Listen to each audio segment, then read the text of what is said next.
చూసుకోండి, మీ ఎనర్జీ మీకు తెలుస్తుంది. చూడండి. Ready, 1 2 3 start.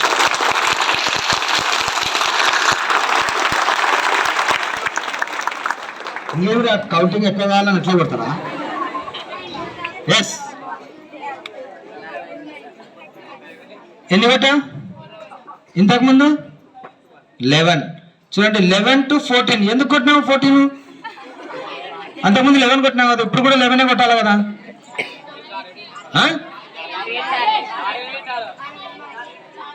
ఛాలెంజ్ చేసుకున్నావు కదా, వెరీ గుడ్, సిట్ డౌన్.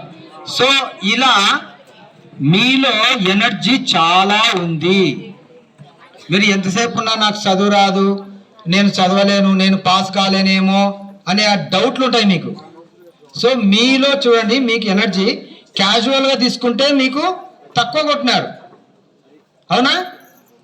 నువ్వెన్ని కొట్టినావు బాబు? నువ్వు నువ్వే. ఇంతకుముందు ఎన్ని కొట్టావు? 10. ఇప్పుడు 20. ఒకసారి చప్పట్లు కొట్టండి. ఎస్. చూడండి, ఎనర్జీ అనేది నేను అని అనుకున్నావంటే నీకు చాలా ఎనర్జీ వస్తుంది. పక్కకు చూస్తారు ఆ ఎనర్జీతో కదా. ఎనర్జీ అనేటటువంటిది ప్రతి ఒక్కరిలో ఉంది. ఆ ఎనర్జీ అనేటటువంటిది మీరు యూటిలైజ్ చేసుకోవాలి. ఖచ్చితంగా మీ గోల్స్ని మీరు రీచ్ అవుతారు. ఎనర్జీ పెట్టుకొని నాకు చేత కాదేమో అనే ఆలోచన మీరు చేసినారంటే మీకు ఖచ్చితంగా చేతగాని వాళ్ళే అవుతారు. ఇలా మన ఎనర్జీ తెలిసిందా తెలియలేదా? అందరికి తెలిసిందా? ఎవరెవరికి తెలిసింది చేయొద్దండి. అదో చేయొద్దు ఒప్పుకోలు లేనట్టున్నాను.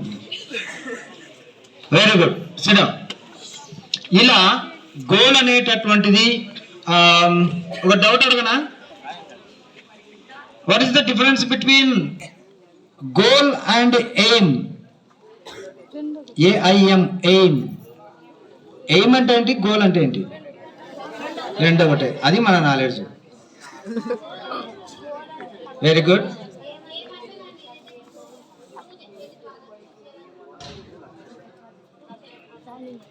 రెండు ఒకటే కదా.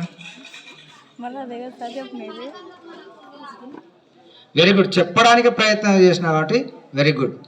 ధైర్యం ఉండాలా దేనికైనా కానీ. తప్పైతే ఏం, రైట్ అయితే ఏం చేసి చెప్పాలా. రైట్ అయితే చప్పట్లు వస్తాయి, తప్పు అయితే తెలుసుకుంటాం. ఓకే. సరే, ఎవరైనా చెప్తారా ఏమంటే?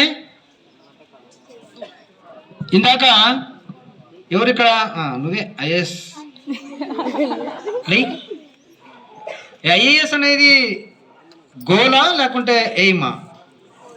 గోల్ కదా, రైట్, వెరీ గుడ్. చాలా మందికి తెలియదు. ఎయిమ్ అంటే ఏంటంటే ధ్యేయము అంటారు తెలుగులో. ధ్యేయము అంటే ఆ పదం కూడా కొత్తగా ఉన్నట్టుంది కదా మీకు, వినరు మరి. ధ్యేయము అంటారు. ఎయిమ్ అంటే ఇప్పుడు ఐఏఎస్ కావాలనేటటువంటి దాన్ని ఎయిమ్ అంటారు. ఈ ఎయిమ్ చేరుకోవడానికి నువ్వు ఐఏఎస్ కావాలనుకున్నావు కదా, ఐఏఎస్ కావాలంటే ఏమేమి పాస్ కావాలి చెప్పవా లేచి? తెలియదు. ఐఏఎస్ కావాలనేటటువంటిది కావాలనుకున్నారు కానీ ఎలా కావాలంటే ఏమేమి కావాలా స్టెప్స్ అనేది ఉంది కదా, వాటిని గోల్స్ అంటారు. ఐఏఎస్ కావాలి అంటే ఏం కావాలి? 10th పాస్ కావాలి, ఇంటర్ పాస్ కావాలి, డిగ్రీ పాస్ కావాలి. ఆ తర్వాత అప్లై చేసుకొని ఇక సివిల్స్లో నువ్వు కొట్టాలి. అంటే పాస్ కావాలి, ఐఏఎస్ కావాలని కోరిక ఉండడం కరెక్ట్ కాదు. ఎవరికైతే కోరిక ఉంటుందో ఆ కోరిక ఉన్నటువంటి వాళ్ళు బలమైన కోరికగా మార్చుకోవాలి. ఉదాహరణకు బస్ స్టాండ్కి వెళ్ళినారు. బస్ స్టాండ్కి పోయిన తర్వాత నువ్వు కూర్చున్నావు అక్కడ. ఒక అతను వచ్చి అడిగినాడు, ఏ ఊరు పోవాలి అంటే ఊరికి పోవాలనుకున్నాను అన్నాడు.